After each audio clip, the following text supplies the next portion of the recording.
Well, welcome to the show. This is our view from the bench.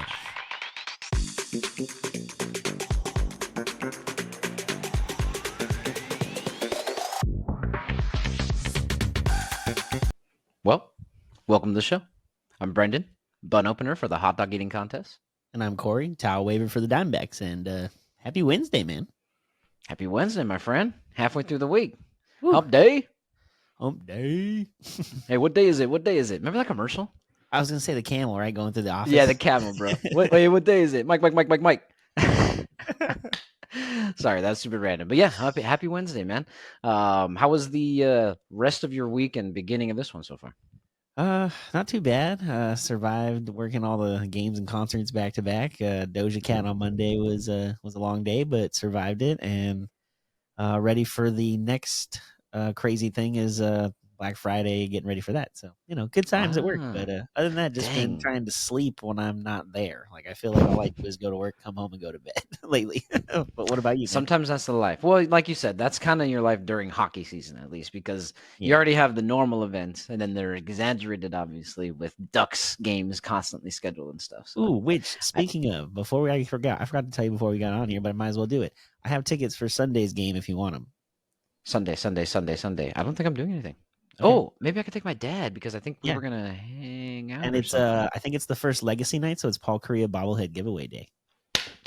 Love Paul Kariya. Yeah, that's what's up. Yours if you want. All right, bet. Thanks. Anyways, bro. Yep. How was your week? It was pretty good. It just got better right now. Shoot. No, it's been okay. Work's been busy, so that's been good. Staying busy there. Other than that, just the same old crap. But honestly, you know what I've been most irritated with lately is the Lakers. But we'll save that for another discussion. But, they're kind of annoying me right now. Other than that, week's been good. Can't complain. Understandable. We want to start this episode though with the NFL. It's the peak season for that. We understand the NBA just got underway, but we're right in the heart of it. Week 9, almost or about halfway through the season. So it's starting to kind of shape up how the divisions are working out, which teams are good, which teams aren't. And we had a lot happen. We didn't get a chance to talk about a Monday or a Thursday night game like we normally would if we had a Monday or Friday episode. So we're going to do the whole spiel today for Week 9. We will also touch a little bit on Week 10 because there's some games that are coming up that are pretty good. Do you want to get to the little rundown, my friend? Let's do it, man. I always enjoy this. I've been waiting for this since we haven't had an episode for a while. I know, dude. Seriously. Okay, cool. Let's get it to the NFL Weekly Rundown. Week 9. King Henry and Will Levis head to Pittsburgh looking to build off of the rookie's great first game. But TJ Watt and the Steel Drape had other ideas. Steelers sack Levis 4 times, and while they are outgained, they still come out on top. Deontay Johnson catches his first touchdown in 21 games, and the Steelers win this one, 20-16.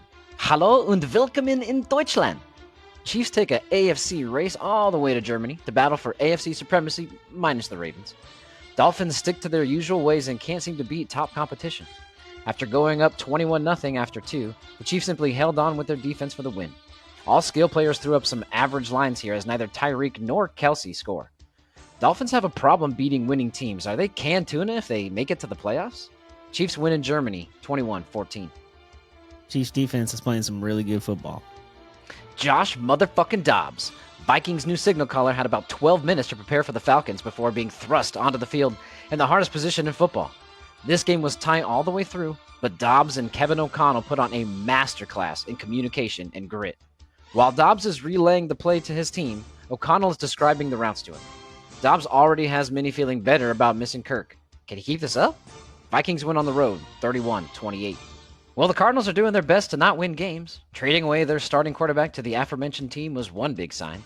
Rookie quarterback Clayton Tune got the nod for the Redbirds and threw for a total of 58 yards and 2 picks. This team is trash and falls to 1-8, so I can't blame the kid. Browns dominate and continue their trek toward the top of the AFC North. Cleveland takes it easily, 27-0. That Browns defense continues to dominate.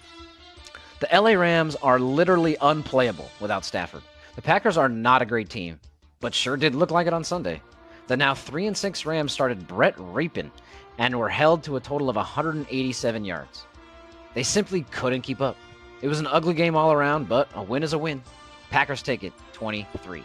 Reports show Bill Belichick is on the hot seat, and continued losses could result in his dismissal. Well, the Commanders are starting to open the door for that possibility. Pats lose another one and fall to 2-7 on the year. Third down inefficiency and lopsided time of possession made this one hard to keep up for New England. Commanders make it happen and sealed the win with a pick on the Patriots' final drive. Washington wins 20-17. Commanders continue to battle, and they keep their playoff hopes alive. Saints barely hanging on the South with a win here. New Orleans was hosting Chicago in a matchup the Saints need if they want a chance to really take hold of the division. Derek Carr looked good against the Bears and kept his mistakes to a minimum, having no interceptions or fumbles in the game. Tyson Bagent is still getting used to the NFL and tossed 3 picks on Sunday. Bears are able to keep it close and fumble the ball with 3 minutes left on their last drive. Saints hang on 24-17. Well, this wasn't what I was expecting. A Ravens win? Yes. A complete smackdown? Negative, Ghost Rider. Corey's pick to not only win the AFC, but the Super Bowl is looking fantastic right now, as the Ravens dominate another game on their way to a 7-2 start. Lamar didn't even have to do much this game, as the running game and Justin Tucker did all the work.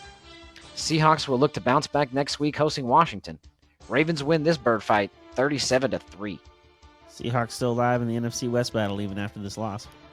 C.J. Stroud is the best quarterback from this draft, and it's almost not even close. The Southern California native is lighting up the league and showing everyone that the Texans knew exactly what they were doing. This young man has already thrown for 14 touchdowns and only 1 interception. But in this game, he threw for more touchdowns than the Giants and Jets have all year. Easy offensive rookie of the year, maybe MVP candidate? Texans take it to the Bucs, who keep it close, but the Bucs defense can't keep Houston out of the end zone at the last minute. Lose 39-37. A game where nobody is paying attention except the team's fans and the fantasy owners.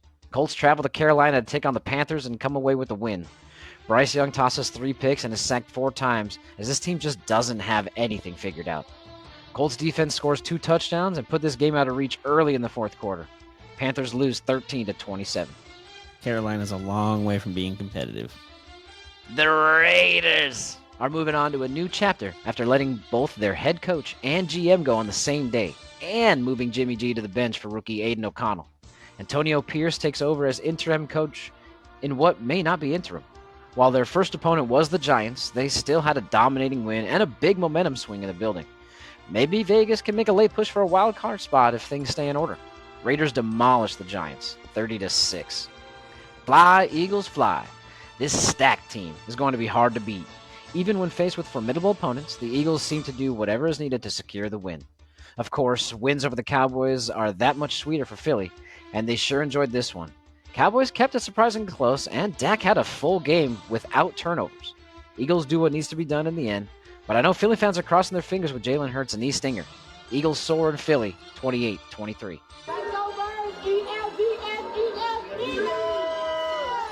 Welcome to the jungle. The Bills were not ready for the hungry Bengals, who made their mark in this marquee matchup. Who dey, you ask? Just Joe Burrow looking cold as ever, throwing for almost 350 yards and 2 touchdowns. Josh, on the other hand, appears to be regressing without Dable leading the offense. Allen throws for 250 yards and a touchdown, but throws a pick as well. Again, for the 5th straight game. Buffalo's window seems to be closing if they can't get their wagons on the right trail. Bills fall to 5-4 as Cincy moves up to 5-3 after starting 1-3. Bengals win at home, 24-18. Zach Wilson doing Zach Wilson things. What were the Jets expecting? The Vikings lose their guy and immediately go and get help. Did they think Wilson was just going to turn it around? LA came to play on Monday night and showed everyone why so many picked them to make some noise in the AFC this year. Unfortunately, it was the measly Jets and doesn't mean too much when you're still sitting at 4-4. Chargers take it 27-6. Boom. Man. Yeah, it's a good week. Kind of Yeah. some lame games in there, like the Carolina Colts one. Oh, But some fun ones too, and some really, really big ones like that Eagles-Cowboys. Anyone Ooh. particular that stood out to you this weekend? man. Yeah, well, to be honest with you, you talked about the Jets and Chargers there at the end. I thought that was going to be at least like competitive with the Jets defense, but apparently Same. they forgot how to play too. So I'm really worried about them and Aaron Rodgers' late comeback maybe for them to try to make a playoff push. It might not happen by the time he gets there. They did score on a punt return. I believe it was the first score of the game. So I think maybe the defense is just getting to a point that And maybe it's just like human nature. As much as you know that you want to try and you want to go because you want to make sure that not only do you look good because you just want to try your best in what you do, but you want to try to actually win these games. But when the other side of the ball is doing absolutely nothing, Nothing. it's just tough, bro. It's just Yeah, tough. So I can imagine. we want to break down a couple of the games. That one's not included, but we want to start with one that we thought was kind of one of the biggest matchups, especially if the road team would have been able to kind of, come away with a win. It would have been a really big swing in the NFC East. Obviously, talking about Cowboys and the Eagles. Anything specifically you saw here? Well, it's weird. When I saw the final score, I thought maybe that Dak had an interception or something, and then I went back and looked, and he had actually a really good day. Because that's the thing, you figure if they lost, he probably had a turnover somewhere. But the fact that he had Threw a three pick late. touchdowns, no interceptions, 374 yards, like I don't know how they didn't get that win. But they also, I mean, they lost by 5, and at the end they had an opportunity. They were close. They had the ball there at the end and got tackled just a couple yards short. But also, if Dak wouldn't have stepped out of bounds on that 2-point conversion earlier, they would only need a field goal to tie it to force overtime. So there's like a lot of True. different things that you could bring up in that. But ultimately, the Eagles hang on and somehow find a way to win, which they tend to do every week. They're 8-1 for a reason. They're the best team in the NFC, and with the Niners being on their slide, they've really got a nice cushion actually as the number 1 seed right now. Yeah, and they already know that they won. Granted, I get Purdy was hurt and it kind of ruined the game, but they already won a head-to-head matchup last year, and I think they've only improved their team. So, Absolutely. especially with taking the Titans safety, so that back end's going to be ready for some of those top NFC competitions. But kind of like to your point, the boys were actually able to keep it close, which is surprising to me.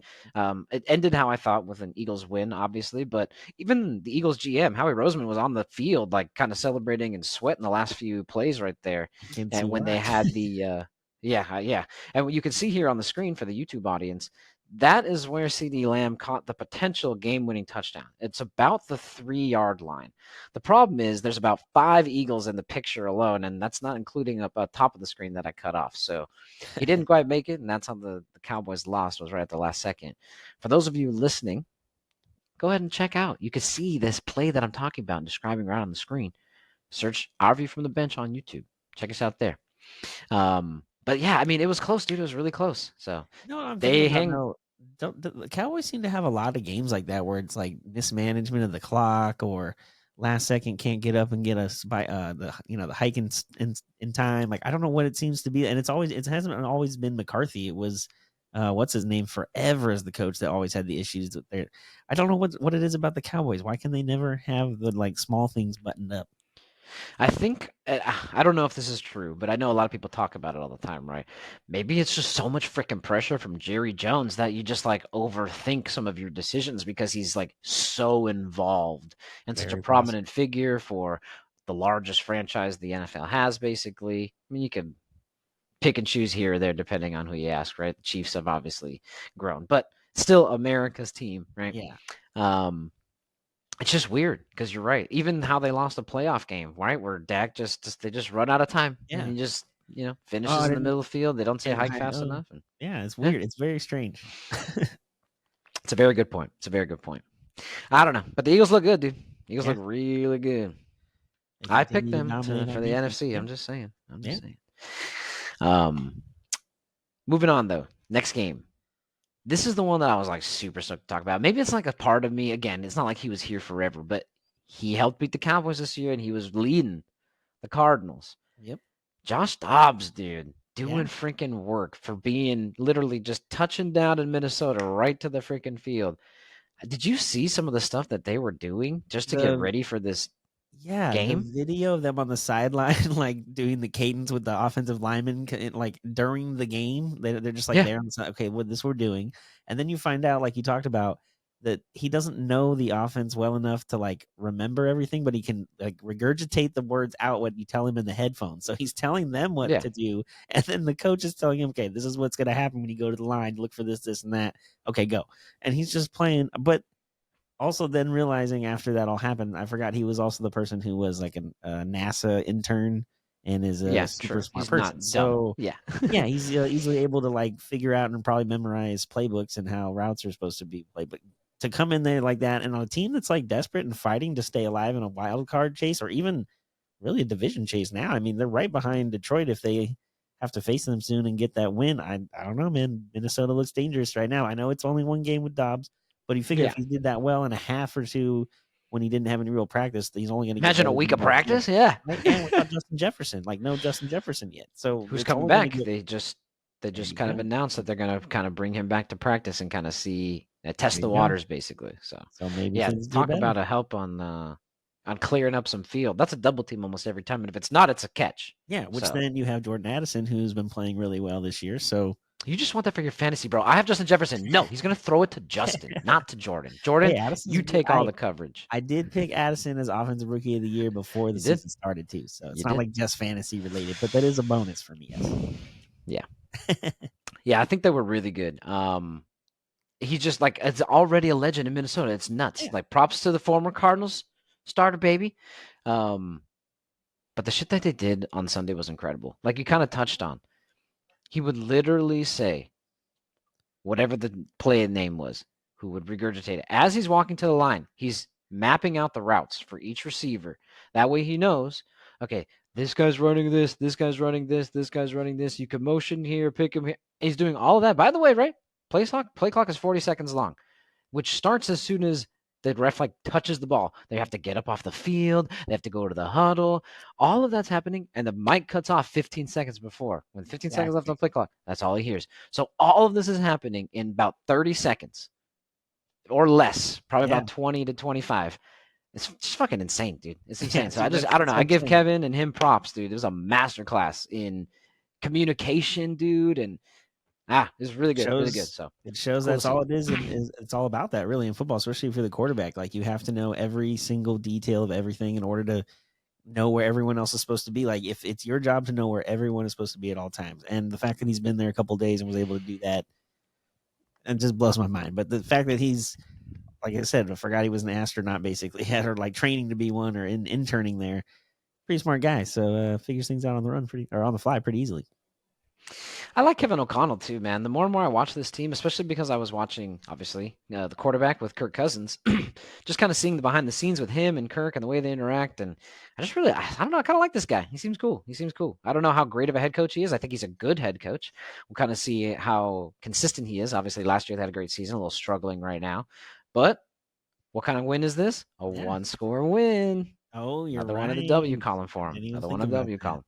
So they were kind of losing those at the beginning of the season, which they had basically won all of last season. So it's good to kind of see they're turning it around. I don't hate Minnesota. So my friend Ryan from work is a Vikings fan, so he's kind of happy about it. Obviously, never happy to lose Kirk, but No, but take it. you got to do what you got to do. Like Better they than say what the in the Jets are doing. NFL, next man up, right?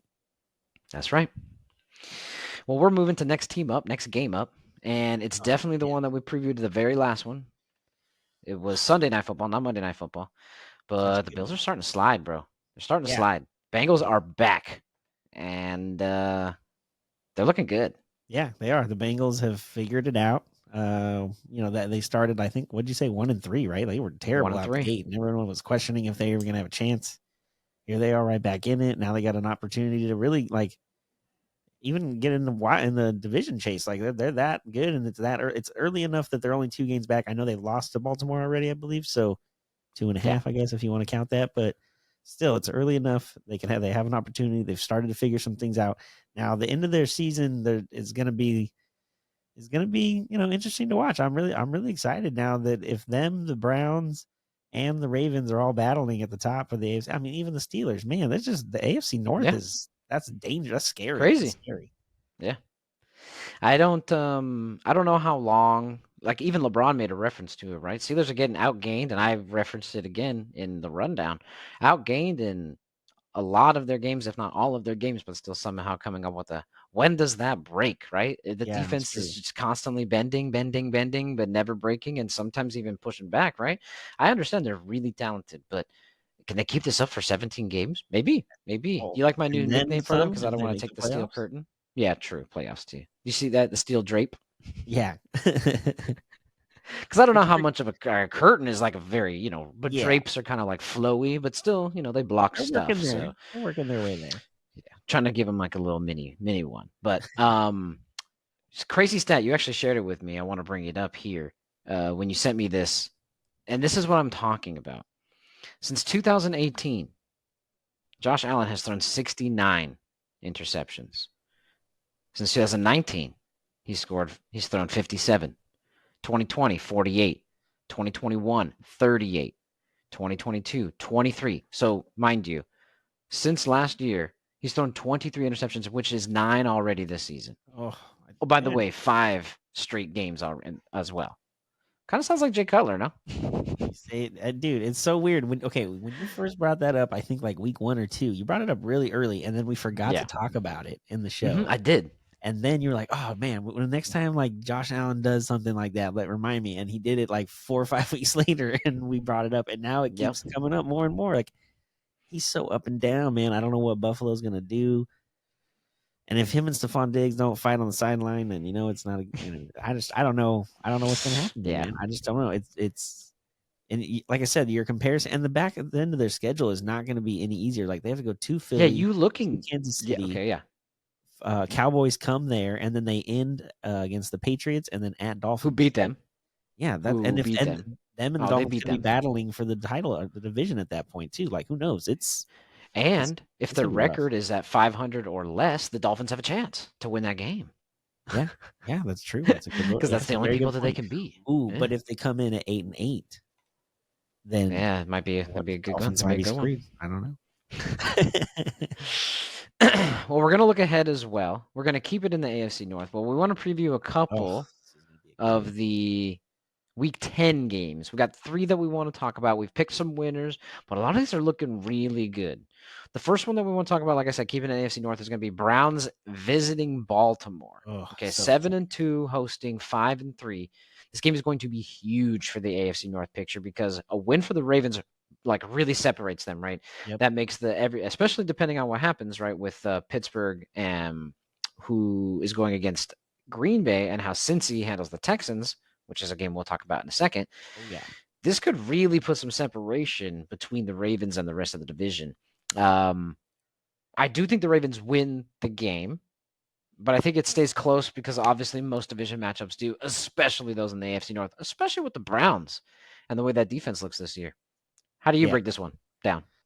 I'm with you, man. This is gonna be a great game. I hope it's like a CBS morning game when I wake up on Sunday. It's like the first thing on. Yeah, it's gonna be good. It's the fact that it's in Baltimore though gives me a big like Baltimore's gonna win this game. They've been handling people at home lately. I know they scored like Yeah, what, that's the 60 something Seahawks. points the last 2 games or something crazy. Yeah, They're and just they've given up 9. okay. So they're on a roll. Browns defense is really good, so this will be a huge test. If they can slow the Ravens offense down at all and keep them under 24 points, then maybe the Browns offense can keep them in, do enough to like have a chance at this game. But if Baltimore's offense does what they've been doing the last few weeks against this really good Browns defense, this game's going to be over at halftime. But I don't think that's the case. I mean, like you said, these division games in the AFC North are always just like bloodbaths, man. They beat each Yes. other up. They all play defense. They all play really, really sound football. So I'm Yep. thinking this is going to be close. I think it's going to be low scoring because both defenses are going to be just on their game. Agreed. I'm going. I think the Ravens are going to win with like a walk-off field goal. Tucker doing his thing, Okay. 27 Of course. 27-24. Okay. I have them winning barely as well. You have them winning by 3. I have them winning by 4, but I do have it a little bit lower scoring. I just think that the Browns defense is ready to show up. They, like I said, through 5 weeks, they gave up only 1,002 yards. That's crazy. That's about 200 yards a game. That's Yeah, nothing in the that's NFL nuts. when most quarterbacks are throwing for at least 3. That's not even including the running game. I'd say the Ravens take is 17-13. Going Ooh, with real that. defensive battle. Yeah. Dude, 9 points given up over the last 2 games That's true. and 0. I mean, again, it was the Cardinals and a rookie quarterback, but they just blanked the Cardinals. So these 2 Yeah. teams are good at defense. Yeah, well, like The you other said, one the we want to talk Cardinals are to. really not good. Hey, you're right. You're looking for a new team. Don't be lying. That's true, dude. That's true. I still kind of it's hard to not root for them. You know what I mean? Because once you kind of like a team, you kind of do. Yeah, But I know. yeah, I'm not diehard, believe me. We're going to move to the AFC West, but we're not going to talk about the Cardinals because there's nothing to freaking talk about. We're going to keep it with the Niners. Struggling to keep it at the top of the NFC West with the Seahawks, although Baltimore helped them last week by beating down the Hawks 37-3. But they are traveling to the east, going to Jacksonville, Oh, who that's is not a slouch, man. yeah. I don't know how this one's going, but I don't really know if it stays with San Fran. What do you think? No, I'm not. At first I was like, "Ooh, that's a good matchup. Like Niners could probably win that game." And then I look, oh, it's at Jacksonville.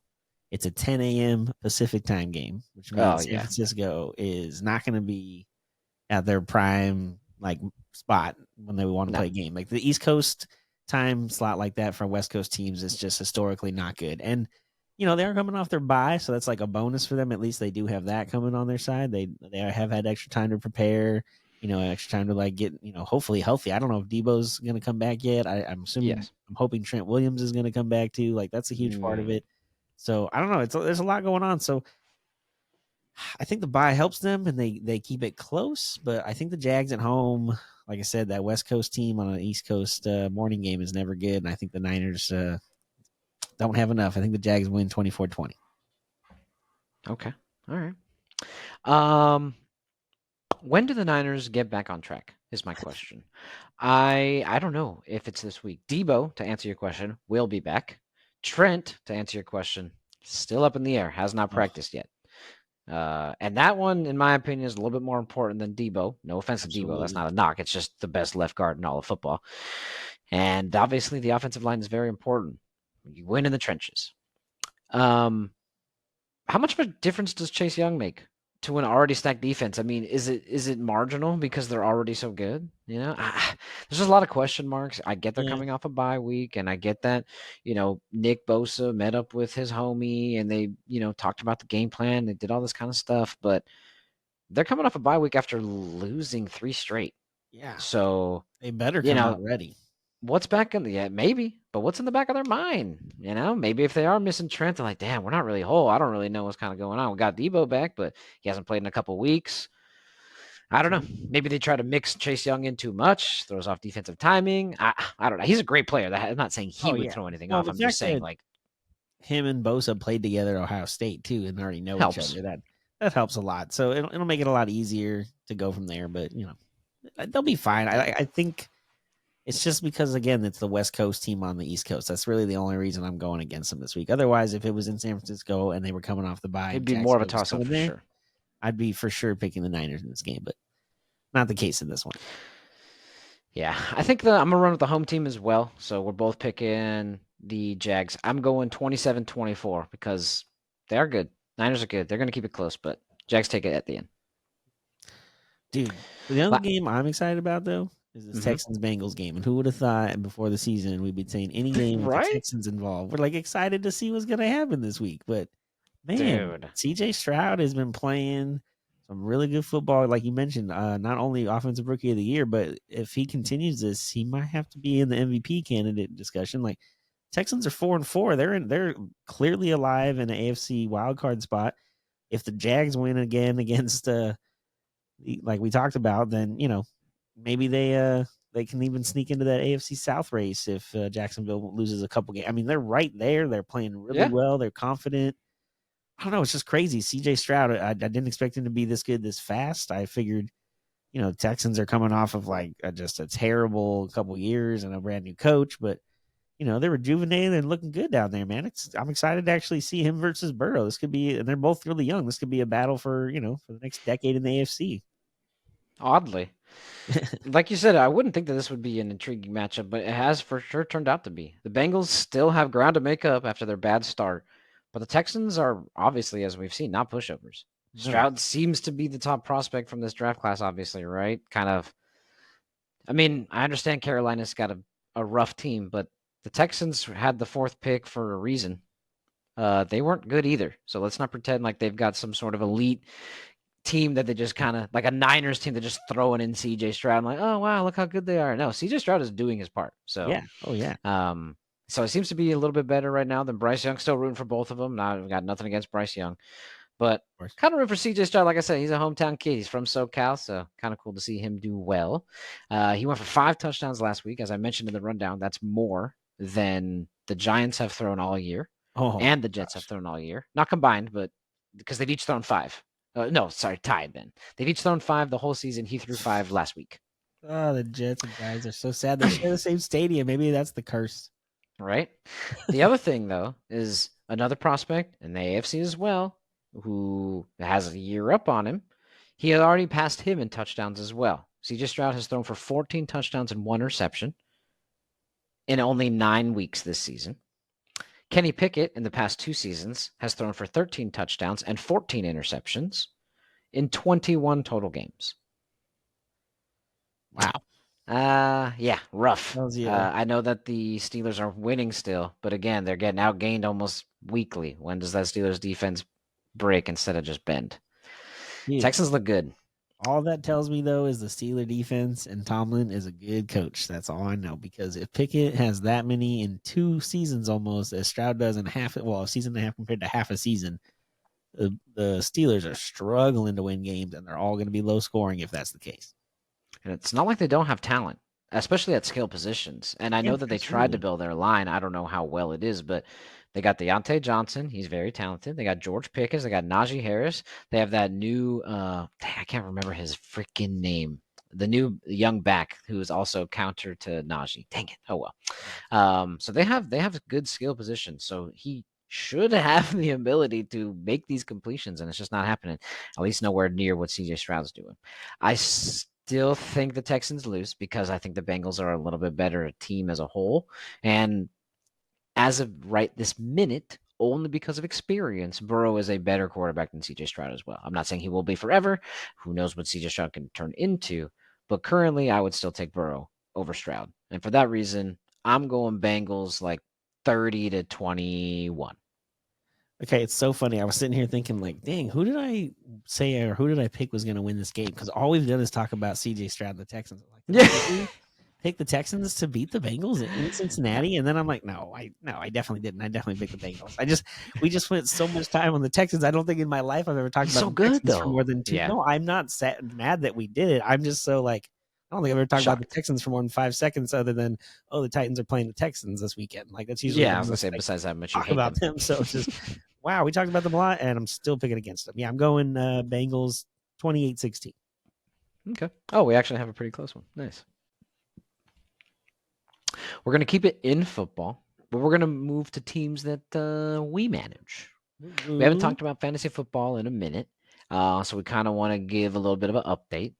Through 9 weeks, we have about 5 left in the regular season. Obviously, fantasy football uses the end of the NFL season as the playoffs, not the real playoffs, because not everybody makes it.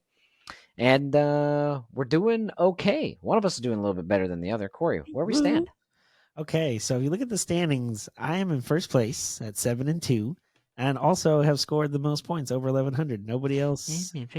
Well, okay. The only reason I'm excited about it right now is because Yahoo, when we did our draft, gave me a D plus grade and said I didn't know what I was doing, and now I'm sitting here at the top with the most points. So I'm like, F you, Yahoo. Like, I know what I'm doing here. Leave me alone. Good job. Good job. One of those that's helped you was not drafted. True. So I'll give them a little credit. And Puka, I know that you have Puka Nakua, and that fool is crazy. But the rest of your team that is doing work for you, obviously Mahomes and Addison. And Laporta I picked up too. So there's a couple, but still. But yeah, I mean 1 or 2. No, but yeah, if say you're D plus. I mean, I didn't get much better. I think I got a C minus, but I'm in 4th place, 6-3, so one less win than Corey. I am nowhere near the points. I think I've just eclipsed or made to 900. So I'm barely beaten, but you I do have the tiebreaker against on you. me. Yeah, you beat me Got week 4, and we have one more matchup, so that could come down to being really important here. Yeah, because we're technically only 1 game apart, even though it's 1st and 4th. I think we have there's 2 people at 7-2 and 2 people at 6-3. So obviously you have the most points, so you're in 1st, and then somebody has way more points than me, so that's why they're ahead of me as well. But yeah, we're looking pretty good. 5 more weeks, but I think I'm going to make the playoffs at least. But I'm feeling good right now. Like I said, I was just really excited because they said I was so bad at drafting I might not know what I was doing, and now I'm right at the top right now. So back up. Well, what the hell do they know? Apparently, not a lot. Apparently. We're going to stick with football, but we're going to bring it back away from the NFL, let's talk about some college, man. Some more Yeah, let's things do kind of it. shaping up in the past week or so since we've talked. Got a couple games coming up this week. That's what we want to preview. Let's start with the Pac-12. You know, last season of it. Rip. Yeah, We for got real. SC going to Oregon. How's this gonna play out? Honestly, SC is done. They're not going to win this game. The only reason I even mentioned or thought we should talk about it is if Oregon can win big because they're at home and that's usually what they do. Yeah, And the other game we'll talk about in a second, involved with Washington. They could be. It could come down to Oregon getting into the Pac-12 title game because we're not doing North and South this year, so it could be them and Washington in the end and battling to ultimately go into the college football playoffs. So I just want Oregon to win out and get to the Pac-12 title game with the one loss, and hopefully one of the teams will be able to get to that number 4 spot, if not a 3 spot, and go into the college football playoff, and then see what happens in the last year of existence of the Pac-12. As you said, RIP. This is it. So we'll see what yeah. happens. If somebody above in the top 4 can lose, or if Washington wins when hosting a ranked opponent, and maybe Florida State, because I know it's Ohio State, Georgia, Michigan, and Florida State. Mm-hmm. I mean, Florida State's in the ACC. I don't know how many people in the ACC are even ranked besides them. So Yeah, I don't maybe think. they can fall out. What would be great, to kind of to your point about the Pac-12 title game, it would be awesome if Washington was in the top 4 and Oregon was 5 because Yes, they have their one loss, and if Washington could beat a 5 in the title game, that could move them up to, if they're 2 4, maybe even. to a 2, if they're 3 to maybe a 2 or 1, if 2, obviously 2. Like there's some stuff that really can show if if Washington keeps winning and Oregon keeps winning, and then Washington takes that last game, they can make a play up there. Dang, I didn't even think about that long-term play like that. Mm-hmm. You're right. Because, like you said, I do want Oregon to be almost undefeated besides the one loss to Washington when they reach the title game. Yeah. And hopefully Washington can maintain that undefeated status. And I'd really like, I mean, even beating, no offense to Oregon, but Washington's undefeated. Sorry, we have to run with it. You know what I mean? Yes. Like it is Yep. what it is. Agreed. So that could really vault them up by beating them again, you know, Yeah. as And a really Oregon high had their ranked opponent. opportunity with their national title runs and did not winning anything. Yeah, So, like, let Washington have their run. It's the last year of the it's the Pac-12. last one. Let's go out weird. Down, down. I kind of want to touch on SC a little bit. When University of Arizona, Oregon State, and Utah are all ranked above SC, that's not a shock at Utah, honestly. No, Um, Utah's really good. it's time to call it quits, bro. Like they're SC smash. SC's trash, bro. They're gonna get smashed by Oregon. They should. I mean, I guess I Yep. said that last week, and they only lost by 10. But I mean, the defense is just so bad. It's so bad. It's so bad that they fired the defensive coordinator like already. The season's not even. They say, you know what, bro? I'd rather have no coordinator. To be honest, because this is just there's no coordination. Caleb was able to put up 42 points, but when you give up 52 points, Yep. what are you supposed to do? You know what I mean? Okay, Again, but why did they wait until now to fire that defense coordinator? This was the problem last year. It's not like this is a new problem that just started.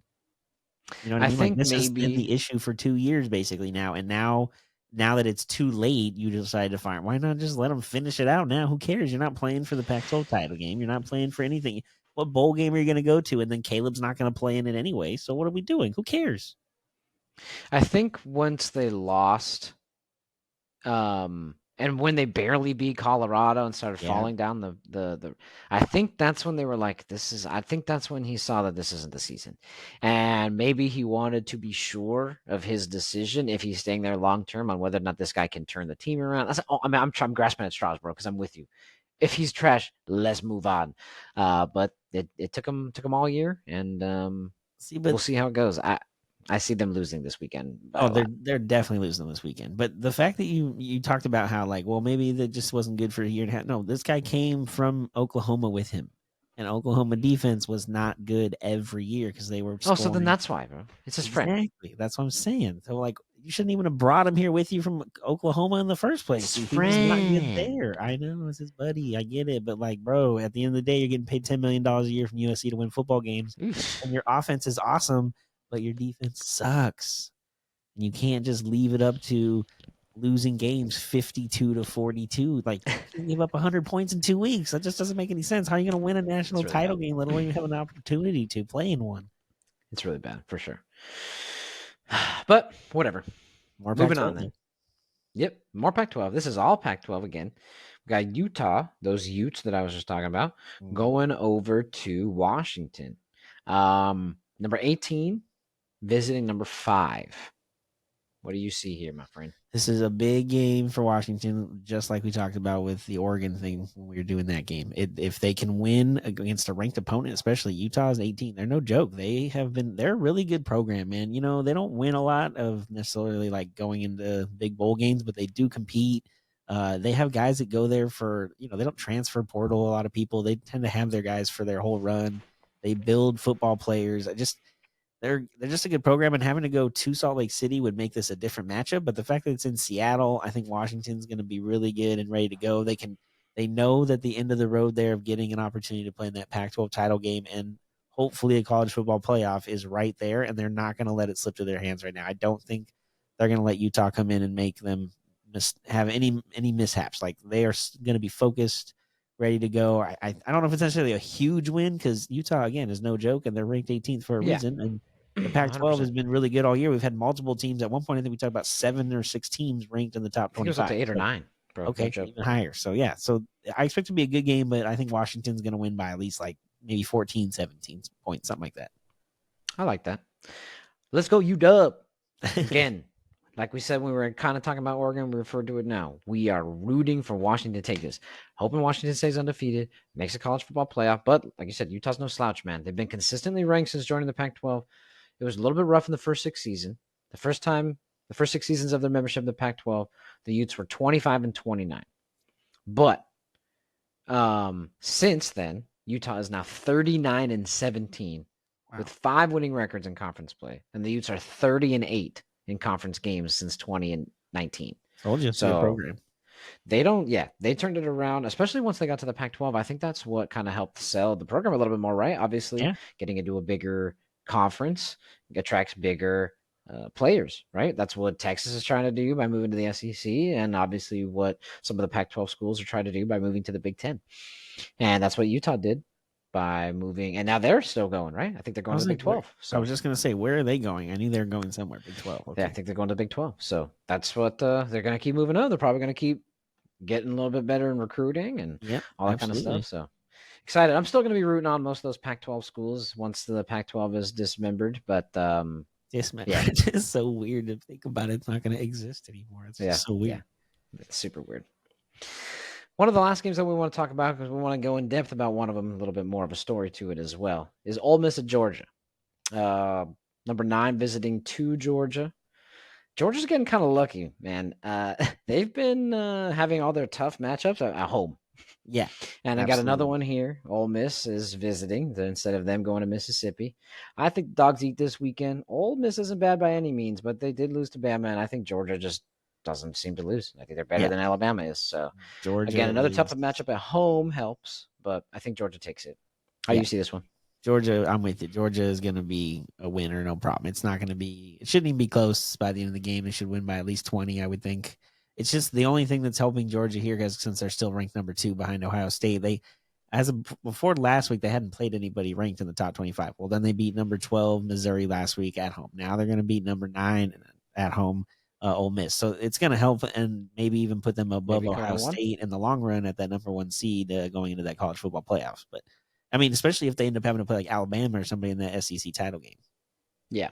And if Bama keeps winning, because again, they did lose to Texas, Yep. but they've won pretty much every other game. So them having higher and higher ranks, and if Georgia can beat them in the playoffs, it should solidify. I mean, there's an SEC bias regardless. So I feel Yeah. like as long as the SEC champion is winless, they are the 1 seed. Yep. Absolutely. That's how it always been. Kind of It's been for a while, at least. Yeah, yeah. Kind of leads us to our next game, and this is something we want to talk about. We're going to talk a little about football first, and there's a little bit of other stuff to talk about. For those of you watching on the YouTube, you can see a little bit what I'm referencing in some of the images that I'm showing on here. For those of you listening, go check it out, man. I make this stuff for you. Spend time. It's so pretty. I make it just for you. And Check it really out. funny in this case. Right? I like it. Our view from the bench. Just search that YouTube. You can check it out there. The last one we'll talk about, though, is Michigan visiting Penn State. Again, want to keep it football quickly because I know there's a lot of stuff to talk about. This is one of those games where Penn State circled on their calendar, man. Oh, yeah. Hosting a higher ranked conference opponent is always going to bring out your best. So Michigan better be prepared. I'm curious to see if Penn State's quarterback can kind of keep up with the Heisman frontrunner because he was in no way able to do that with Ohio State. No. JJ McCarthy looks really good, and as much as I don't think he's the front runner because I don't think Michigan's really played anybody difficult until now, I think it should be Michael Penix. A lot of people kind of have him pegged, and I think he's the betting favorite. I'm hoping the Wolverines kind of solidify their place and maybe with a win on the road at Penn State, if they can win by a decent margin, can maybe knock Ohio State back a little bit since they hosted Penn State and barely won. Go Blue. Yeah, I was gonna say I knew who you were gonna root for when we put this game on here. I didn't even have to ask. Yes, um, sir. I mean, I think Michigan going to Penn State. You know, Penn State. I'm hoping I've been there for a game. I'm hoping they're going to do a whiteout because that is a blast, and then the place is crazy, especially for a game like this against Michigan, who's a Yes. conference opponent. Like it should be a good night at a Happy Valley for sure. I don't know, dude. My initial thought is Michigan's going to go in there and win for sure. Like, I don't think they're going to have any issues. I think that, like you said, Penn State's quarterback situation is just not very good, and they seem to struggle on the offense. And Michigan has not seemed to. Now we don't know why their defense necessarily has been as good or not as what it is now with this whole science ceiling thing that's Controversy. coming out. Which, okay, when this first came out, I was like, I didn't really think it was that big a deal to me, to be honest. Like, I was like, there was guys watching, they were videotaping the signals and then watching it later. Like, what's the difference with that and watching TV film or camera film from the TV networks that have it, or you know, scouting people doing it? Like, I didn't really get that big a deal or see what the big deal was. And then turns out this guy's like wearing like goggles and or spy, was it Google glasses, right, or whatever, Oh, that were okay. like Yeah. videotaping as he's on the sideline in a hat that looks like he's part of like that booster club or something. I'm like, okay, that's a little too much, man. Like, you could just sit in the stands and watch the game. You don't have to be on the sideline. Like, that's a little extreme, I thought, but it's kind of interesting True. that the Big Ten's not necessarily going to do anything. I guess right now they're going to just like investigate for a year or something. So I don't know really what to think about it. To be honest, it's kind of getting out of control at this point. I think a couple things. So obviously there kind of a lot of stuff going on. I think the Big Ten is smart. I think it's double sided though. I think it's smart for them to wait for due process because that's what this country is built on. Is True. you get your day in court. You're not just guilty because someone says something and rats on you about something, right? So you have to prove the evidence. Let's do a thorough investigation. But the second thing is this is one of their biggest schools. They That's are true. ranked in the top. They're already in the college football playoffs. They're still undefeated. If they can squeeze one last year out of doing something with Michigan before punishing them, they're going to do it. So I do believe that they're trying to do the right thing by waiting for the due process of law. But I also think they're kind of doing it selfishly because of obviously the money that gets to pour in when Michigan, I mean, hopefully, if can Michigan stays in the we college football playoff. really say we're shocked that their decision is about money? No, not at all, not at all. But to be honest with you, as much as all these schools are kind of saying, they want the Big Ten to kind of do something about it, all the other schools in the Big Ten want something done to Michigan. Mhm. To be honest with you, those schools would want due process if it was them, right? Oh yeah, Honestly, for sure. so It's I because it's think it's not all them that they alleged. are against it for sure. Right. I think it's all alleged, but I do understand where there's smoke, there's fire. Urban Meyer actually was quoted recently. Again, not necessarily the best example, but he was quoted because he was questioned about it. Apparently, he had been questioned a lot, and he finally spoke about it. He's skeptical of the truth.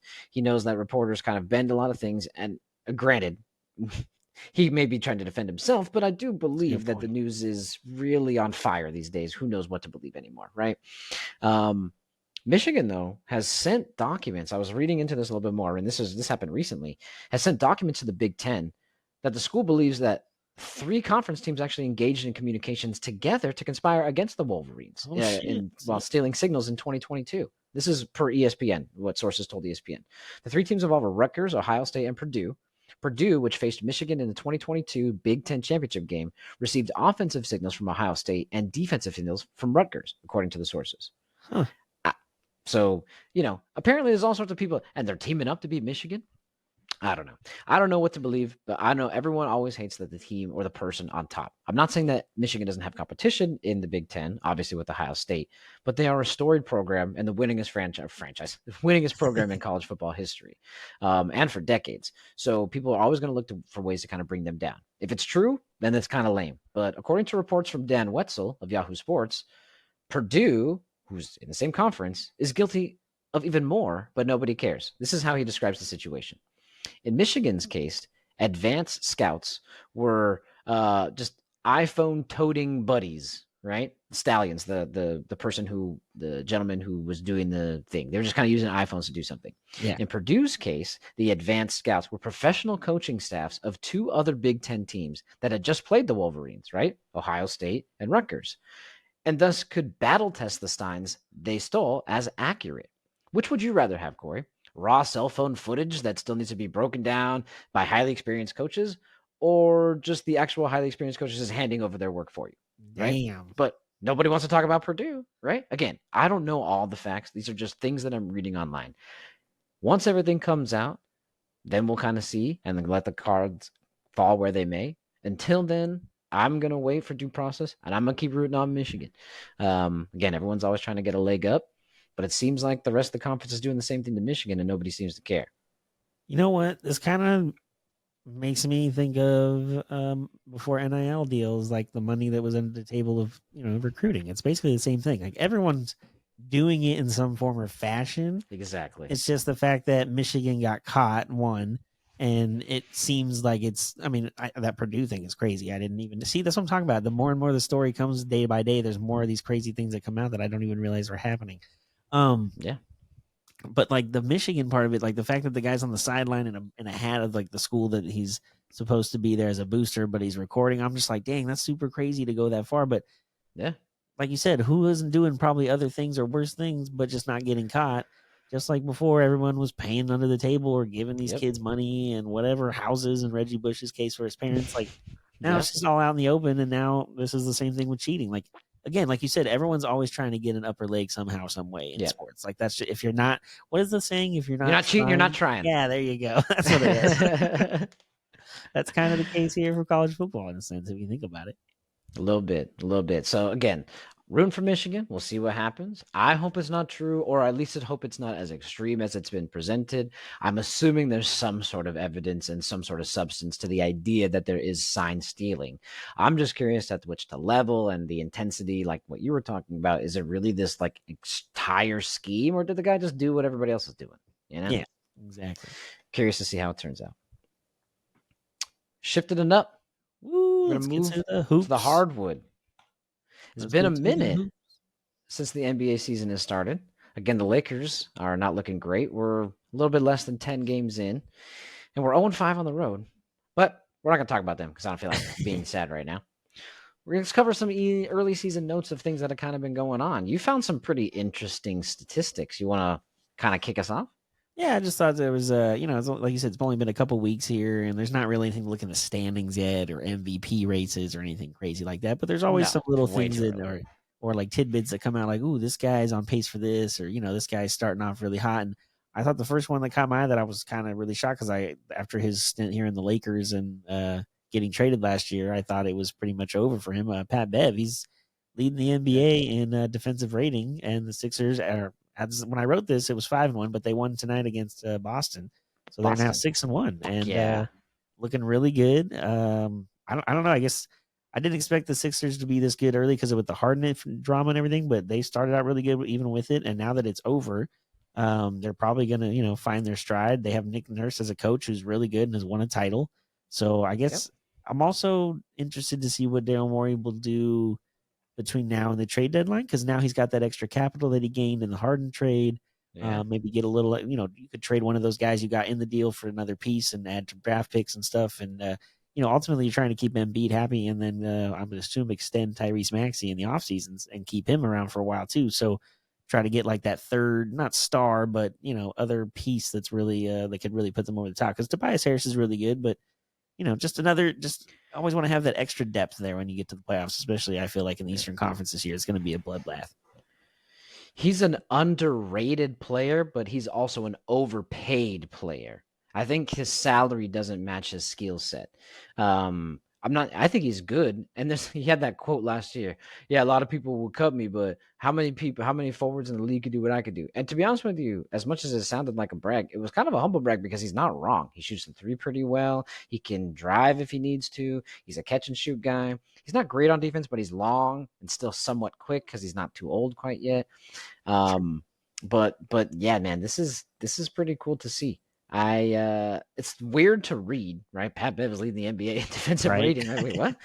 Maybe 8 years ago, I'd be like, yeah, I bet. Hey, he's pretty good. That makes sense. But dude, he's been out of his prime for a little bit, and he's still doing well. But honestly, that's what Pat Bev does. And when you don't need him to do anything else, honestly, because they have a pretty good team, like you don't need him to worry about anything on the offense, whether that's No. scoring or facilitating, he can thrive in that role. Again, he's very, very good at it. This is what he's literally made a living on, right? Is being the defensive guy. Besides that, he's also the guy that brings that kind of attitude, which honestly, I think the Lakers kind of need right now. I'm not saying we need Pat Bev. I'm just but somebody. You know what I'm saying. So, but yeah, honestly, I still think that Boston is taking the East, barring some like major injuries or a crazy trade this year. But Philly's looking good. I know they beat them tonight. I don't know, in a 7-game series, I don't trust them. They just were there last year up 3-2 and couldn't close it. So yeah, but again, I won't hold my breath. Who knows what the Sixers roster could look like come February? Exactly. The other thing that you found that was pretty cool. Yeah. The other thing I saw was Steph Curry, who, I mean, obviously we know he's the 3-point god and is really good and amazing, but at this point in the year already, even though it's early, he's already on pace to break his own single season record for 3-pointers made, which is 402, but he's on pace to break that by 80. So he's on pace to hit 482 threes in one season. That number just seems astronomical, and no one's ever going to get there again. Because no matter how many threes everybody else will start to shoot now because of this, no one's ever going to shoot at the efficiency that he's had in his career. Like, it's insane watching him do his warm-ups and all the different corners. I don't understand how he's that good. Me either. He is literally insane. That is the best way to put it. I know that it just takes one and others can try to follow, right? But will anyone, to your point, ever do what he's doing, especially with the efficiency that he does it with? Yeah. From behind the arc, he's insane. Props to Steph, and the Warriors do look good, but it's a long season. As far as their 6-2 record, let me kind of show you who they've beaten. One team is pretty good, but other than that, I mean, granted, I can't say much. We just got murdered by one of these teams. The Kings in their first win, which was a decent team, because they had Fox. They beat the Rockets. Not surprising until tonight, but whatever. Yeah. Beat the Pelicans. Okay. They beat the Kings without Fox. Okay. Yeah. Beat the Thunder. It's a good team. Beat the Pistons. They're not great teams. We've played the freaking Nuggets. We've played, okay, maybe not the stupid. Yeah, the Sun. All these teams. So we played some hard teams at the beginning as well. But we'll see how it goes. Denver's tonight. Yeah, they already lost tonight to Denver too. They lost, I think, by 5 or 6 at the end there. So they're 6-3 now. But the biggest thing for Golden State is like implementing Chris Paul in there and making that work throughout a whole season and somehow making it work in the postseason. I mean, he's been off to a really good start. I think I saw a thing. I don't know if I sent it to you or not, but it was like far he's at like 50-something assists and 6 turnovers. 6. Okay. Okay. So I was just like, okay, well, he's doing really good and making it work. But I mean, you look at his numbers, he's shooting 36% from the field and 13% from 3, which is like, what? Which then I'm like, okay, well, maybe then I thought maybe his career numbers weren't as good as like maybe I initially thought they were. And then I looked, no, he's a career 47% shooter from the field and 36 from 3. I'm like, okay, so yeah, he is just old, I think, and missing a step, but his assists are up. He's 9th in the league with assists right now. So, they're making it work within how they need him. He's buying in. He's not making any, he's not bitching and moaning about, being on the bench or anything or not playing a lot of minutes. I think there was one game he scored like 4 points and they won the game. And he made a comment in the post game about how it's nice that I didn't have a great game and didn't score a lot, but we're still able to win. Like, I'm not used to that. So, it'll take some time, but the Warriors early start, like you said, 6-3 and haven't beaten any good teams, but it's also the first month of the season. Like, everyone's still kind of figuring themselves out. Some teams, as like we talked about the Lakers, they're not healthy and don't have their full roster right now. So there's a lot of things still kind of being played. Like Jamal Murray didn't play for the Nuggets tonight, and he's going to be out for a while too. Like we I don't know. There's just a lot of things. Yeah, we'll touch on that in a second. The exact stats that you have, just to kind of throw a couple more stats before we move on. He has 56 assists and 6 turnovers before tonight. The person that they traded away has 16 assists and 15 turnovers so far this season. You could definitely see that it's paying off because that was one of their biggest problems last year in the playoff was really kind of turn the ball over way too much. And a lot of that really did stem from the Jordan Poole minutes when Steph and everybody are resting. So one last stat, Steph Curry, if he does break his own record, let me tell you the order. I'll give you the top 5 players all time for most threes in a season. Number 1, Steph Curry. Number 2, James Harden. Oh, wow. Okay. Number 3, Steph Curry. Uh-huh. Number 4, Steph Curry. Number 5, Steph Curry. Oh, damn. No. Number 6, Klay Thompson. Yeah, that was close. Steph is also number 10 and 11. So he is himself basically the top 5. Harden was able to squeeze a good season in there, 2018, 2019. If he is able to surpass himself, he will have 5 of the 6 most 3 seasons in history. Dude is crazy.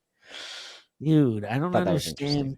The other crazy thing to me with Steph is that he doesn't just like sit in the corner and everyone just passes him the ball and he shoots a 3. Like he's constantly running and like his cardio numbers have to be just astronomical. I can't. And the older he gets, I still think like as a guard and a smaller guy, it makes it a little easier on your body than being a big man. But still, it's a lot of running he's done over the years.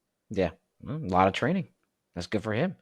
But yeah, I mean, it's not like he's sitting there doing catch and shoot threes. He's running off screens. They're also not corner threes. They're not right on the line. He's shooting from half court. He's shooting from. I mean, dude, he don't care, bro. He don't care. It doesn't actually even have to be at this half. He will shoot it from wherever. He prefers at least crossing half court, but logo is no problem. That's just another walk. At least get to half court. God. Yeah. Make us all look bad, Steph. Keep doing you, bro. I freaking love it, dude. Love this guy. Has some history kind of going on. Speaking of history that could be made, Hubie Brown begins his 50th season being involved in the NBA in some way, shape, or form. He turned 90 in September. Still kicking, bro.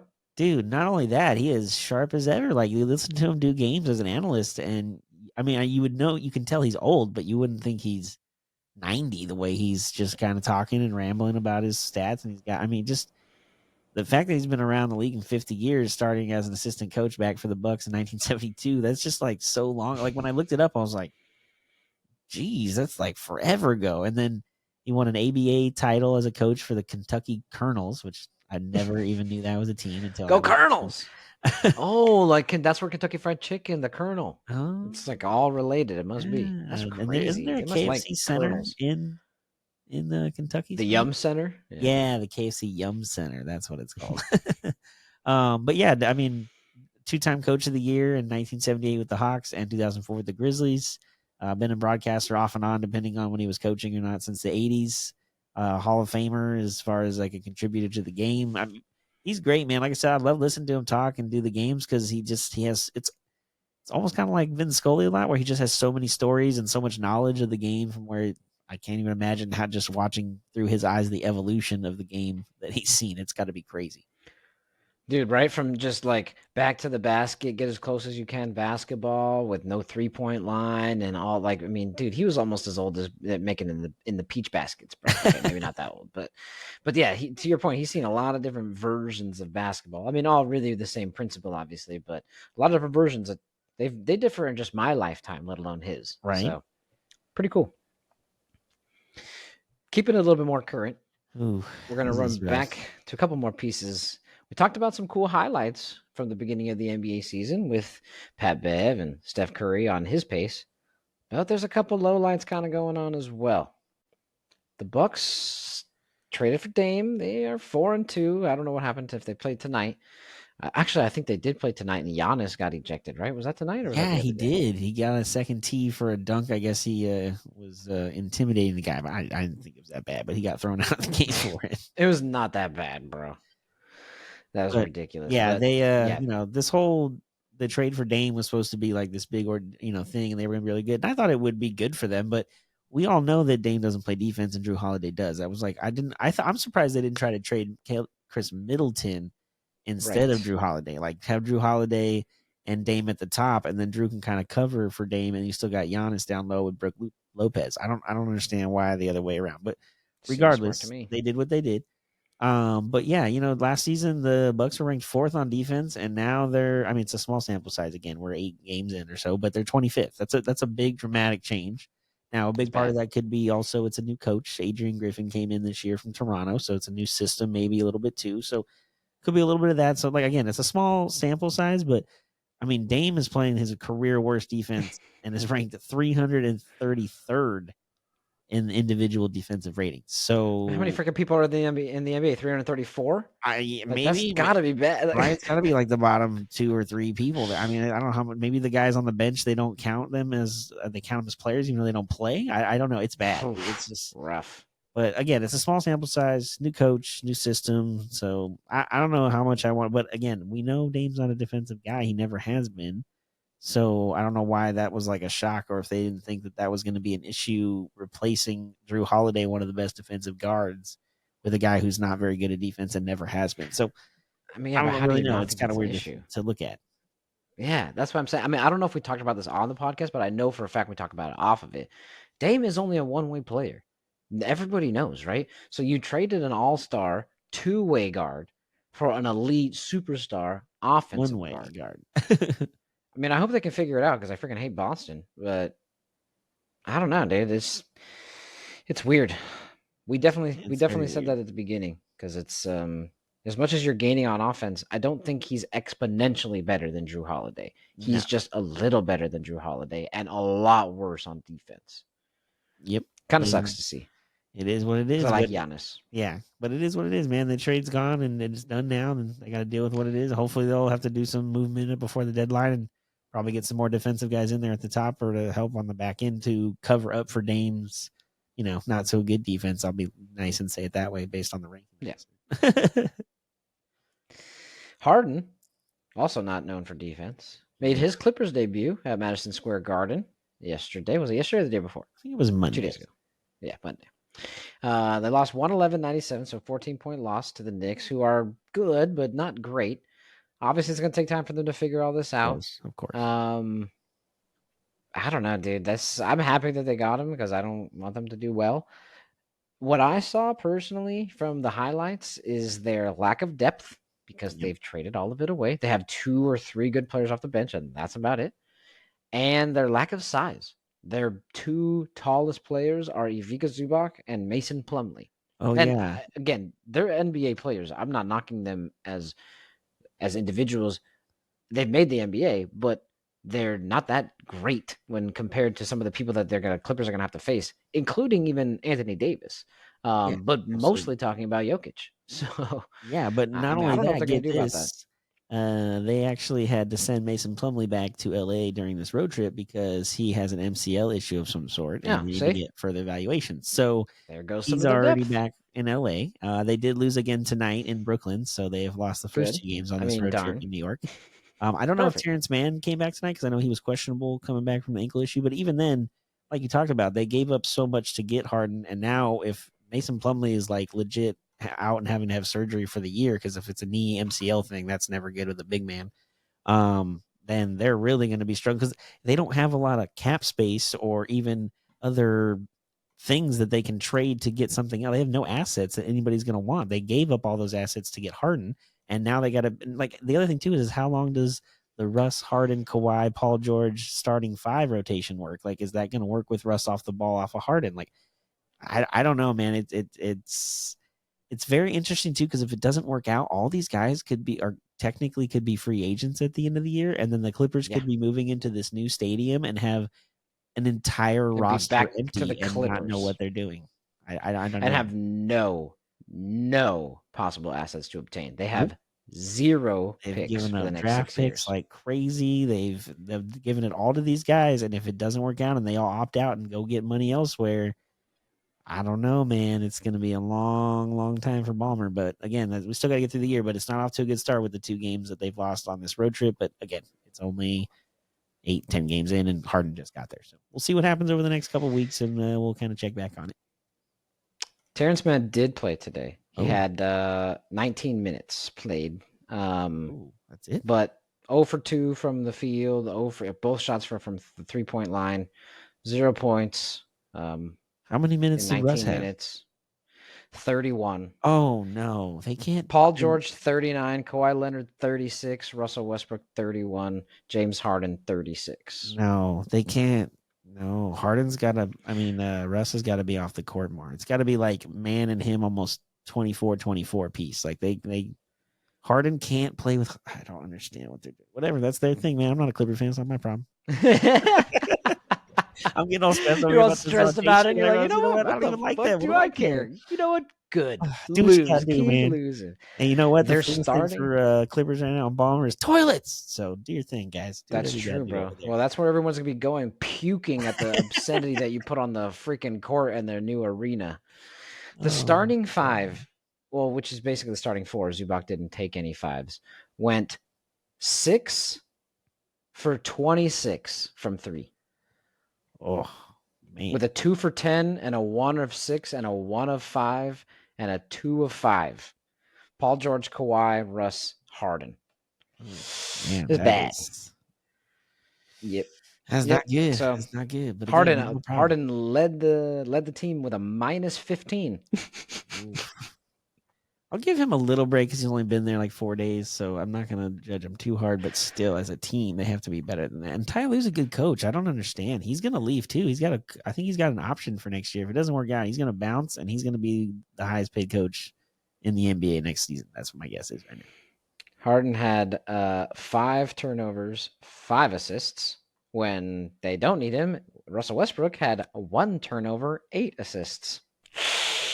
Okay. What they already had on their team. Yeah, that was the whole thing last year when they got Russ at the buyout. Oh, they just needed a point guard, a traditional point guard, and they did. They got him, and they were doing good. I'm glad they ruined it. Doesn't matter to me. And now they got a non-traditional point guard with a traditional point guard. Like, what the hell are they doing, man? Bro, he's not even a system player. Okay, he is a system.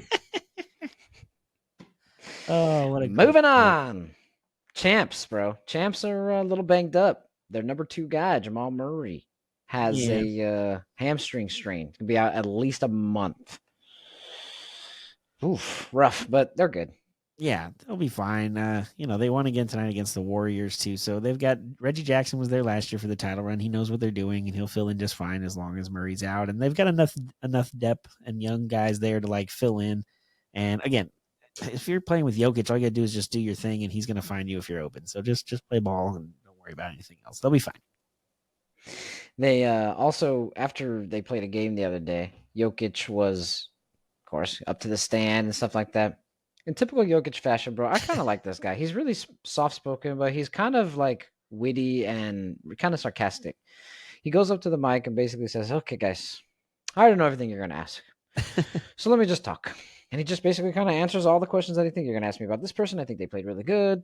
I like to see him out there without an energy. You're going to ask me why we did this, and I think this is why we did it. And he just kind of kept going on a big old spiel. Do we have a clip of it? Yeah, let's check out the clip. Okay. Actually, I can just talk because I know what you're going to ask. You ready, guys? Yes, Julian was really good today. He had a really big impact. He brought us the energy that we needed. He scoring. He still needs to learn. When you score a little bit, the defense is going to be, someone else is going to be open, but that's fine. Yes, we feel really confident with Colin playing with us. But I think he needs to be a little bit more aggressive just because for confidence, for him, for himself. Yes, third quarter was really amazing for us. It's especially after the first half, we didn't have a really the energy. The ball didn't move. We finished the game with 37 assists, which is really good, really good, and only 9 turnovers. I think in the first half we didn't create for others. We kind of play. I don't want to say selfish basketball, but it was we didn't run at all. And yes, I passed Jason Kidd on, what's the name? Fourth fourth triple-double list. And Abbas, the guy is still playing. I think he's going to have a couple more.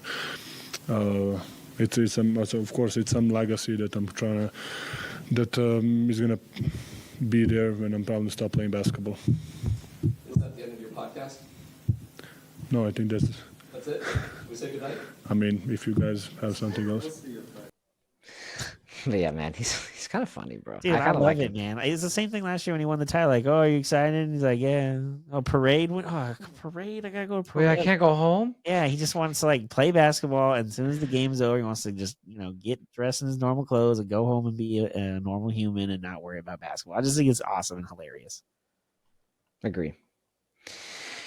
We got a couple more sports to get to. The next one we're going to talk about is baseball. A little bit of off-season notes. I know it's early. The season obviously just finished. I don't know if you see. I got a new shirt. The wife bought me. Pretty cool. I know we lost, but it was still so cool. And I'm glad we made it. And I still am. I'm not over it yet, but I'm also kind of over it. If that makes sense, in the weirdest way to say it, because everyone keeps asking me now that knows that I'm a fan.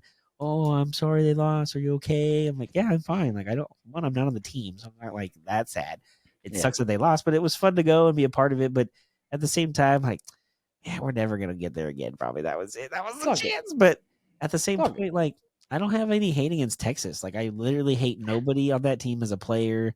I love Bruce Bochy. I have no ill with like, oh man, the stupid Rangers. If it was the Astros, I'd be like super pissed, obviously. But if it was the Yankees, I'd hate it, or something like that. But like Texas, like they never won before. That's cool. Like we have one, they got one. Like we're all friends. It's all good. Like it sucks, but it's not as bad as it could have been. So the Cubs hired Craig Counsell. I think this is pretty good, dude. He is doing some great stuff in Milwaukee. Career record 707 and 625. Led the Brewers to the playoffs last 5 of the last 6 seasons. Yeah. He's good. He's good. And Milwaukee isn't really known to like go out and spend money on free agents. And the Cubs are down.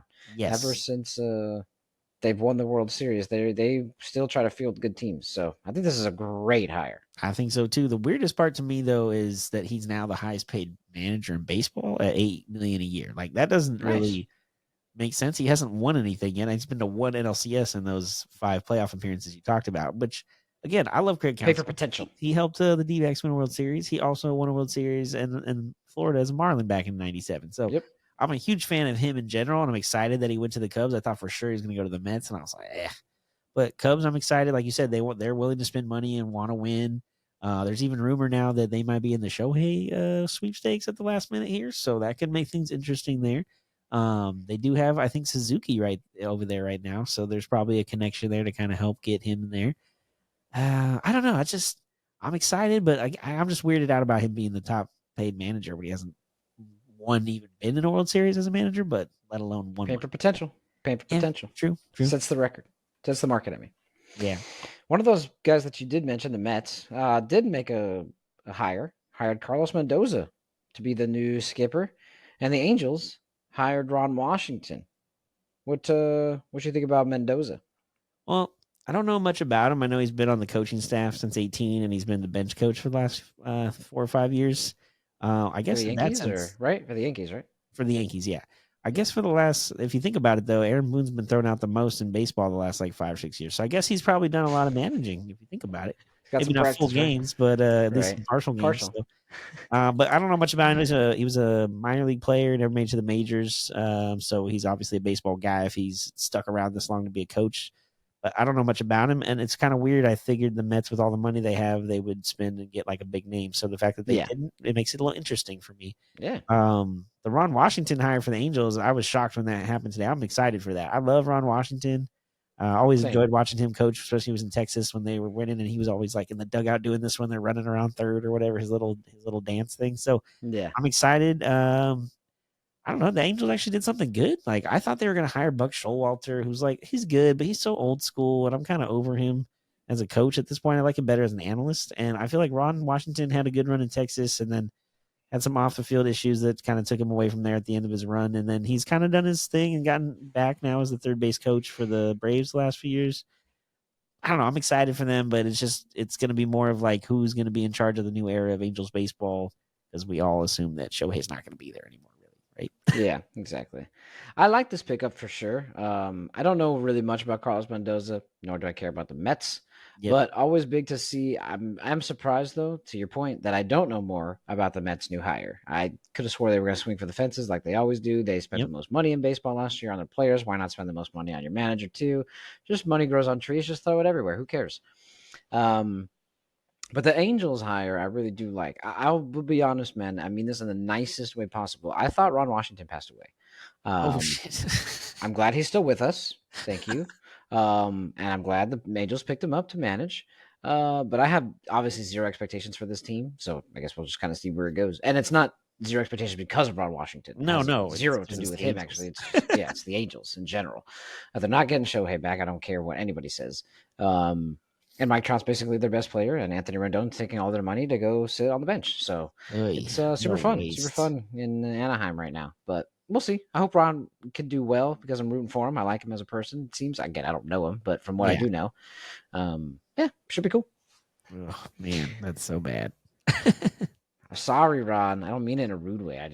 You're already old. No, you're right. I'm not. I was like not expecting you to say that. Couple more things before we wrap up baseball. The winter meetings are coming up December 3rd through the 6th. Winter meetings is obviously where a bunch of execs get together and just talk baseball, talk trades, talk everything.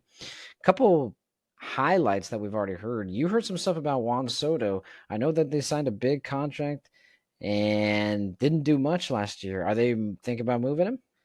Yeah, so the problem with Soto is when they traded for him from Washington, he still had a couple years of control through arbitration. So they still have this year where they haven't had to give him a big deal or contract yet. But the biggest issue now is the Padres were one of those teams that, as Bally Sports has folded and gone into bankruptcy, slowly but surely teams have started to lose their RSNs. So what they did was because they lost theirs last year in the middle of the season, they lost that money that they were accounting for to pay for payroll and everything else. So they actually had to just take out a $50 million loan to help cover all their payroll, which the Ouch. MLB had to be approval of that. They have to go through the MLB to get that approved, and they did. But as soon as that happens, that kind of opens up the door of, one, should they start unloading contracts because they obviously can't afford to pay the payroll they have? And if you're Yeah. going to do it, like I guess I would trade Soto, but I also would think, like, wouldn't you want to trade the guys that have the big deals, but maybe nobody wants them? So they're kind of stuck in the spot. And now that the MLB knows that they needed money and a loan, do they have to maybe step in and have Peter Seidler think about selling the team? Like, that's usually what happens once a team has to borrow money at any point in time. Maybe it's maybe not because it's not necessarily a complete mismanagement and maybe on this part. I'm not saying it won't happen, right? But maybe the MLB will be a little bit more understanding of the fact that it was an unknown bankruptcy by a third party that kind of impacted their cash flow because you plan for what you plan to get and there's Yeah. no reason why a TV deal would just randomly disappear until it does. So that's the only thing that I would say. But if it's something that they normally do, I think they'll consider it. I think that's the only thing that might be his saving grace is like, dude, it's not like I planned nothing and nothing happened and all of a sudden I'm not able to make payroll. I was counting on money that was supposed to be coming in, not from my own pursuits, but from something that was, Yeah. a legal contract, and it didn't happen. So maybe that could save it. It's just it's a big changer because it could change the entire outlook of how the Padres go about their offseason, obviously, because now they have to think about more as a small market kind of spending compared to how they've been spending the last year or two. Yeah. The Rangers are four front runners. That's what I was trying to say. For the Shohei thing, I'm pretty sure he came out and released a statement, or his team or whatever said the team that is favorite to sign him is the Texas Rangers, who I didn't even hear about them being an option before they won the World Series. Nope. I heard they're leading the race. The Giants are behind them in second, and the Dodgers are his third option as of right now. Yeah. Anybody but the Dodgers. Would prefer him to not be in San Fran also. I would love him to be in Texas. Why That would not? be great. That's great. Not only that, you get to go back and shove it in the Angels' face 13 times a year. That would be fun, I guess, right? Kind of make them pay for it. But the other thing too is if the Rangers are able to pull that off, do they have enough to repeat? Because they've already brought back. Well, I guess Andrew Heaney opted back in to come back, so that's another starting pitcher coming back. Because you don't know when DeGrom, if you're lucky, he'll come back at the end of the season. You'll have Max Scherzer the whole year. They already picked up the team option on their closer Jose Leclerc, so they're ready to go there. There's rumors there apparently because the GM meetings are going on right now in Tallahassee. No, in Nashville, I think. Where is that? I don't remember where they're at. But anyway, the GM meetings are happening right now. And there's already rumors going there that everyone basically thinks Hader's going to be a Ranger. So if they get Hader and they have Aroldis Chapman, like that's just two hard throwing lefties in the back end of that bullpen. Then you're talking Leclerc about was good too. Yeah, exactly. And now you're talking about Shohei. There's even rumor that Aaron Nola could maybe want to be going there, or if they don't re-sign Jordan Montgomery, who had a spectacular postseason. So there's a lot of pieces moving. But if the Rangers are able to, basically have majority of their team come back and maybe add an extra arm or two, they could be right there in the thick of it and going back for repeat, which we haven't seen in baseball in forever. Some time. I wouldn't root against him. I mean, why not? Is Bochy coming back? Did he already say, or is he retiring? No, as far as I know, he's supposed to come back. I haven't heard anything. I mean, he signed a multi-year deal, so I would assume he's come back to at least defend the title and then maybe see where he's at next year. Let's keep the ball rolling. I mean, go Diamondbacks, obviously, but yeah. Who cares? That'd be really cool to see Shohei go there, to be honest with you. I would. I just don't like the Giants or the Dodgers, so bah. Giants don't bother me as much. Plus, when the Giants are good, it pisses off the Dodger fans, so it's kind of a win. That's how I look at it. You know what else will piss off the Dodger fans? Just not getting Shohei Ohtani. Well, yeah, that would be the best thing. That's all I want. But to your point, then having to face him 13 times, that'd be even better. You're right. Yeah. Moving on from baseball, we're gonna get into a little bit of hockey. Season started just a little bit before basketball, so they're a couple games ahead. But they're looking pretty fun so far. You've seen some Ducks, obviously, kind of starting off a little bit hot. What other storylines are you seeing around the NHL? Well, the two big ones besides the Ducks that I wanted to talk about were the Sharks. The San Jose Sharks are just so bad. They lost back-to-back games when they allowed 10 goals in each game, which... Wait. Yes. You said 10 goals across two games. No. They lost 10-2 in one game, and they lost 10-3 in the other game, I think. It was... So 10 goals each. Yes, that's what I'm saying.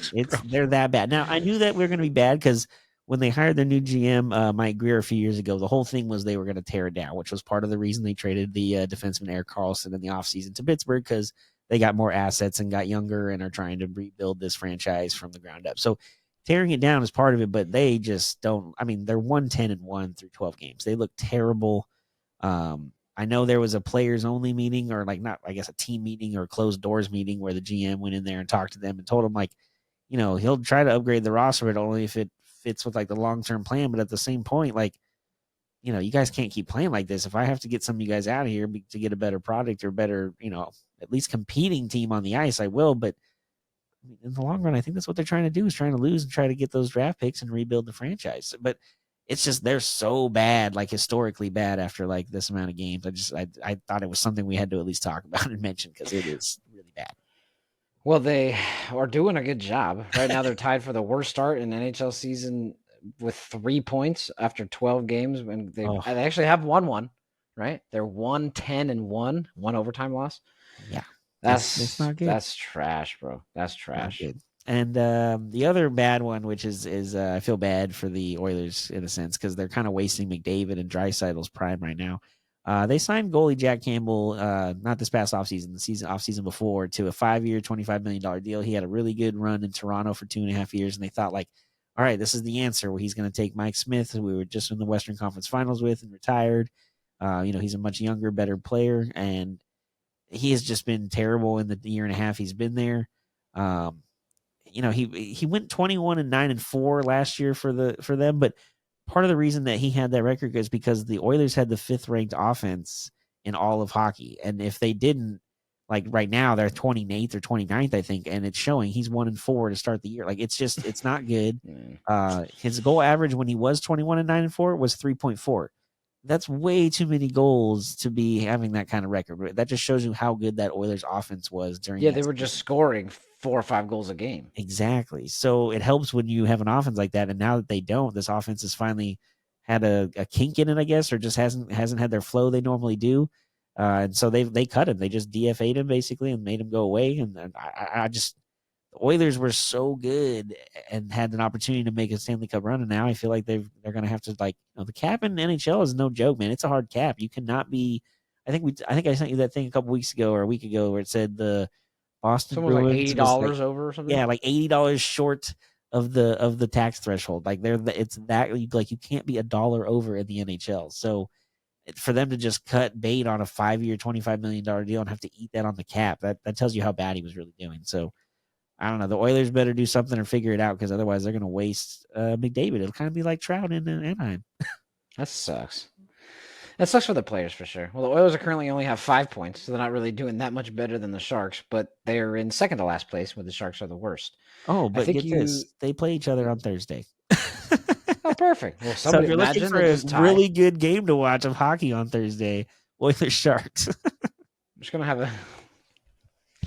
That shouldn't even be on TV. Don't even turn the TV on. Oh, man. But like you mentioned, the Ducks were playing really well. That was the main reason I wanted to talk about hockey. Even though they lost the other night, last night actually, to the Penguins, 7-5 with 7-5 with 14 points to start before that. I mean, they're looking good. They had a 6-game winning streak from the 24th of October to November 5th. They've already had, I think, 2 different players get hat tricks, but Vetrano's had 2 of his own this year. I think he's got like 7 or 8 goals already. Their backup goalie, Lucas Dostal, has had to play a few for Gibson. He won Rookie of the Month for October, going 4-1 with a .921 save percentage. So it's just a really good mix of youth and veteran guys. And, with a new coach and new system, there's a new kind of just breath of fresh air in that locker room and in the building, man. Working the games, fans are excited. They're playing well, even when they're losing. They're in every game. They're not getting beat really badly like they had in the last couple of years. I think the first 2 games of the year were the only ones that they lost by multiple goals. Maybe. I mean, they've been playing really well. I'm excited. They're back home for a couple more games this weekend, Friday and Sunday. And obviously, I told you have tickets for Sunday if you want them. I just looked. They better can win. They're playing the Sharks, baby. Oh, heck yeah, even better. Okay, there you go. Get to see a dub, hopefully. There we go. All right, perfect. But yeah, so Friday night I think is Military Appreciation Night. Sunday, like we told you earlier, is a Legacy Night, the first one of 3. So it's Paul Kariya bobblehead giveaway day. So let's go. I mean, they're playing really well. It's a good vibe right now at Honda Center during games. So you guys should come out and check out some Ducks hockey, man. Let's go. Yeah, go out to the Honda Center, man. Hey, if you want to say what's up to Corey, go check out the team store. You might see him. Yeah. Well, I'm excited. I'm super stoked now. Thanks, man. I'm super stoked. For sure. Excited. My dad will be excited too when I tell him. That'll be fun. Yeah, you guys have to come by. I haven't seen him forever. I have to say hi. Oh yeah, 100%. For 100%. Yeah, cool, dude. We covered a lot. That was a marathon of an episode. Now. Yeah, sorry guys. We had a week off, so we had to do a lot of catching up. Yeah, I do think that we're gonna have 2 next week, so we're gonna have a little bit nicer spread, like our normal spread. But again, we're not quite done. We have our last one. We always got to round out with one of our segments. Right now, we're going to go with This Week in Sports History. This Week in Sports History.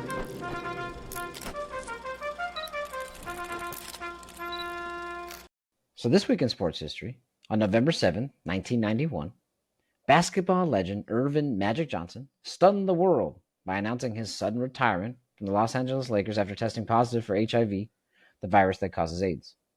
During that very press conference in which he announced the diagnosis, Johnson said he would willingly become a poster child for the virus.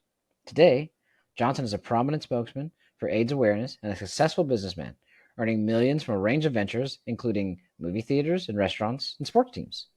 He serves as an example of how a variety of drug treatments have transformed AIDS from a death sentence to a manageable condition for many people in the U.S. and around the world. He's a legend, man.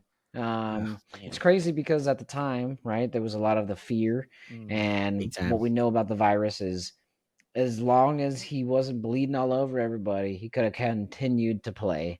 But at the time, I understand the precaution, and I understand that he was not only him, but it was smart for the league and everybody to decide, like, yeah, we really know a lot about this, bro. Let's not mess everything up. So and at the time, like you said, they didn't know what we know now, so you're just being precautionary more than anything else. And I mean, obviously we were only 3 years old when this happened, so we weren't really aware of what was happening. But I just remember my dad always telling me as a kid growing up about this, like being like a big deal, and remembering where he was, like in the car, hearing on the radio or wherever it was. I don't remember the story at the top of my head, but I just know he always remembers, like, oh yeah, I remember when that happened, and we didn't know what it was, and this and that. And like, it's just crazy to think. And like, I know we already talked about it and we showed the stat up on the screen, but I did want to play the clip of about a minute here of him like kind of describing and announcing his retirement, because I just think his words, even though it's such a hard moment at the time, he's so positive. I think it's something we have to at least hear.